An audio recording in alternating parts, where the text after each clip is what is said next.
இன்னைக்கு custard பவுடரில் bread pudding தாங்க செய்ய போகிறோம். இதுக்கு வந்து ஃபஸ்ட்டு வந்து பாலை வந்து காய வச்சுக்கிறாங்க. பிரெட்டை வந்து நல்லா வந்து கீழே வந்து டோஸ்ட் பண்ணி எடுத்துட்டு ஸ்கொயர் ஷேப்பில் வந்து கட் பண்ணி வச்சுக்கிறாங்க. 2 ஸ்பூன் அளவுக்கு வந்து கஸ்டர்ட் பவுடர் வந்து எடுத்துட்டு 1/2 கப் அளவுக்கு பாலில் வந்து லம்ஸ் இல்லாமல் வந்து நல்லா ஃபஸ்ட்டு மிக்ஸ் பண்ணி எடுத்துக்கிறாங்க. இன்னொரு பவுலில் வந்து 1/2 கப் அளவுக்கு பால் எடுத்துட்டு சர்க்கரை வந்து 2 ஸ்பூன் அளவுக்கு சர்க்கரை ஆட் பண்ணிக்கிறாங்க. ஒரு கொதி வந்தோடனே நம்ம பாலில் வந்து கஸ்டர்ட் பவுடர் போட்டு மிக்ஸ் பண்ணி வச்சுருக்கோம் இல்லைங்களா, அதை வந்து இதில் ஊற்றிட்டிங்க அப்படின்னா ஒரு 2 மினிட்ஸில் வந்து கெட்டியாயிருங்க. அதுக்கப்புறம் நட்ஸ் பார்த்தீங்கன்னா பாதாம் பிஸ்தா வந்து நான் ஆட் பண்ணியிருக்கேங்க.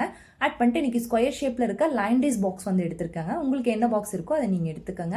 ஃபர்ஸ்ட் வந்து ஸ்கொயர் ஷேப் பண்ணியிருக்க பிரெட்டை வந்து அரேஞ்ச் பண்ணிட்டு நம்ம மேலே வந்து மில்கை வந்து ஆட் பண்ணிட்டு செகண்ட் வந்து அதே மாதிரி உங்களுக்கு எவ்வளோ லேயர் வேணுமோ அந்த லேயர் வந்து ஆட் பண்ணிட்டு கடைசியாக வந்து நட்ஸை தூவி விட்டுட்டு ஒரு 20 மினிட்ஸ்க்கு வந்து ஃப்ரிட்ஜில் வந்து ஸ்டோர் பண்ணிட்டு எடுத்து சாப்பிட்டு பாருங்க, செம்ம டேஸ்ட்டாக இருக்கும்.